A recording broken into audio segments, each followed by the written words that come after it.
Hey guys, Nick here. Welcome to the Omniverse of Nick and the next episode for the next Dragon Ball story on the channel, What If Pikkon Was Wished Back, Part 5. Before we get started, be sure to smash the like button and subscribe to the Omniverse of Nick, and check out the About tab and homepage so you don't miss anything for the Omniverse of Nick. With all that said, let's begin.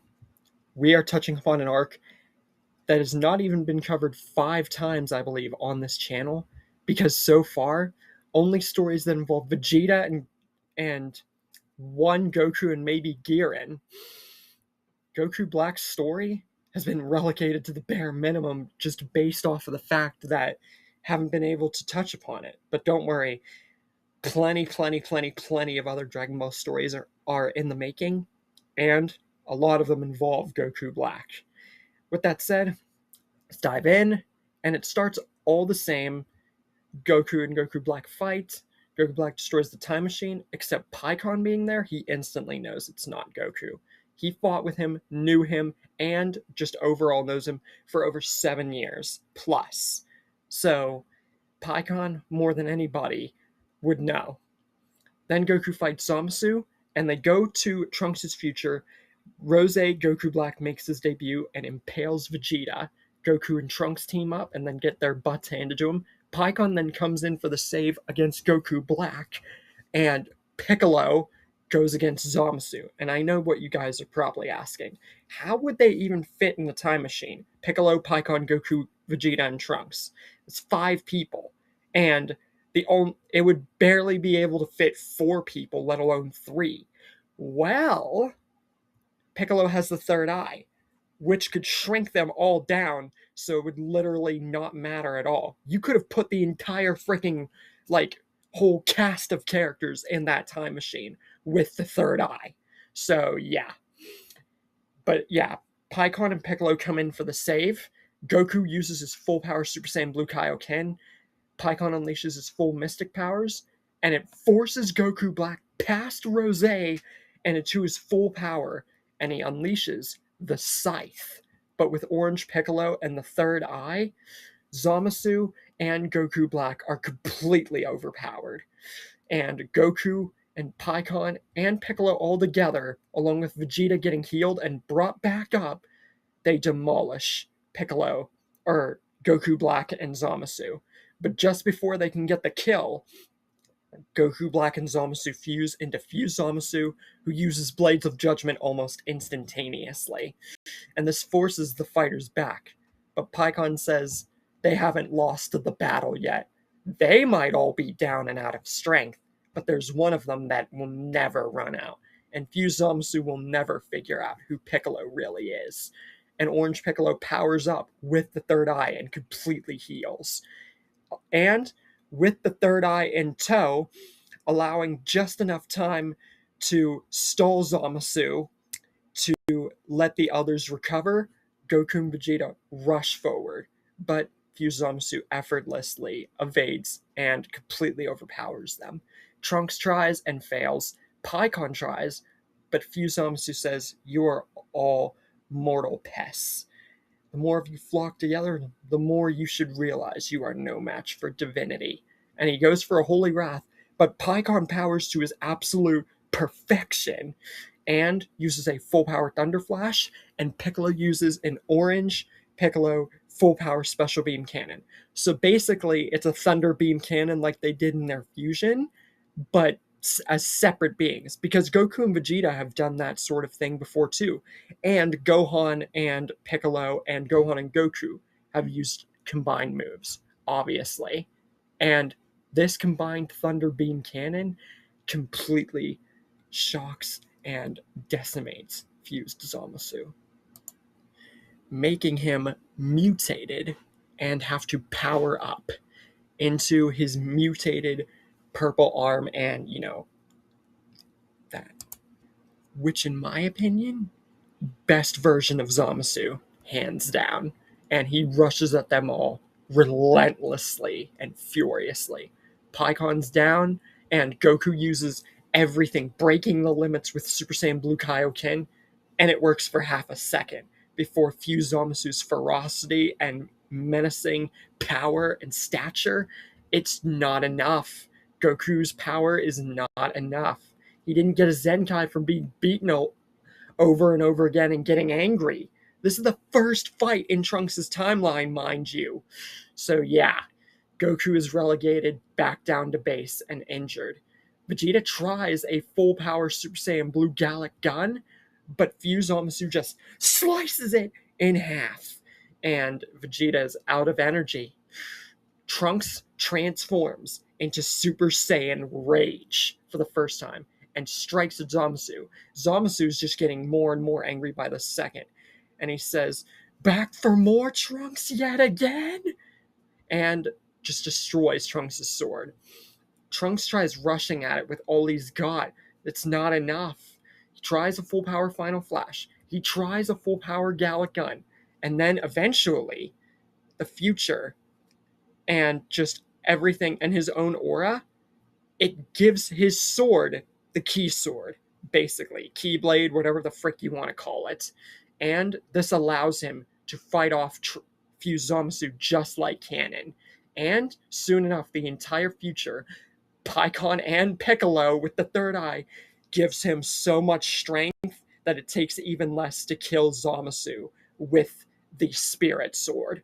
And this completely just destroys his physical form. And he goes to try to envelop the entire timeline. And with this power, Goku, Vegeta, and Pikkon are all down. And Trunks used all his power too. Orange Piccolo transforms into giant Orange Piccolo. And he says even with the third eye, he can't stop a Zamasu who's literally trying to engulf the universe. But he can stop him from killing everyone here and every one of them, mainly. And he goes at it with everything he's got. Then Goku remembers while Orange Piccolo's busy distracting Zamasu and literally, saving their lives, Goku remembers he was still given the Zeno button, because it happened all around this time. You might be asking, well, if this is their first encounter, would Goku have even received the Zeno button by this time? But we can say because of differentiations in the timeline and based off the fact stuff has happened sooner and later, just like any what-if story, that this could just be one of the things that more or less helps them in this case. And honestly, since it's not even that far off from whenever he got it in the freaking first place, we could just say that this just happened in between, more or less. It's really not that big a deal. So yeah, Goku pushes the Zeno button and future Zeno appears, and he erases the entire timeline and meets his current counterparts. And Whis presents the idea to Mai and Trunks about going to a timeline where there's two of them existing, depending on how that is perceived by the audience. I know many of people don't like that, and I've never touched upon it before, but yeah, it's still going to happen. This is the first time I think it's actually going to happen in a what-if story, for me at least. And then, with all the evidence put through to them, current Zamasu is erased. Goku perfects more of the Super Saiyan Blue Kaioken, and Vegeta is trying to power and, bring out more within him. He is so close to achieving a new level, Super Saiyan Blue Evolution, but he's not quite there yet. He's closer than canon, and it's not the first time where I've had him gain more power and get on the roof to Super Saiyan Blue Evolution or gain a higher power. After all, Vegeta Immortal, Vegeta Super Saiyan. But in this timeline, he's not quite there yet. He is very close. And Pikkon reaches through more of his power. And he is very happy with his results and everything that has happened since he was wished back. And it's honestly the best decision Goku ever made for him. And Piccolo just continues to engulf just the entirety of the seventh universe in the awe-inspiring fact that Piccolo basically not only saved their lives, but is the strongest basically in Universe 7. But then we gotta remember, there was something else that was going on. Ginyu. Remember? Ginyu in Jocko's body. pushes a few buttons while none of the Galactic Patrol is looking, and unlocks the cage for Moro. But the Galactic Patrol instantly swarms in and knows this is not Jocko. And Ginyu Jocko shoots at all of them. And he fires purple key waves, Ginyu style. And that just confirms to everyone that ain't Jocko. With one bop, Ginyu is knocked out instantly. And Moro is forced back in the cage before he can even get out fully. So, yeah, but Moro still tries everything. He is furious. He was so close to getting out because of a peasant, and now he's being pushed back in by this nobody of the Galactic Patrol. And he's furious right now. But with Whis, Beerus, and a few helping hands alongside the fact of Moro's own power and several others maybe of the Galactic Patrol, Jocko ends up Ginyu Jocko tries to switch bodies, but like I said, Moro, Beerus, or Whis, or someone like that. I'm saying maybe just Whis or the Galactic Patrol, and then mainly Moro to just get it done himself because of the Galactic Patrol. Ginyu Jocko tries to switch bodies, but ends up back in the body of the frog, basically swapping the areas because the frog is still on Earth. So, Ginyu Frog is put in a cell at the Galactic Patrol. So, Captain Ginyu does not die here, but he is forever imprisoned at the Galactic Patrol. So, yeah. Sucks to be him. But that's what you get for trying to awaken or, free a freaking monstrosity of Moro. So Moro is going to remain in the cell. Trust me, you'll understand by the end of the story why we're not getting Moro here and why this was just a teaser. After all, I tease and then I deliver. Same system as always. Now we're going to get something I've only ever covered once on this channel. The Zeno Expo. What will happen this time in the Zeno Expo? Will Ginyu ever get out of the Galactic Prison? What will happen with Moro and Granola if it's not actually going to become full arcs?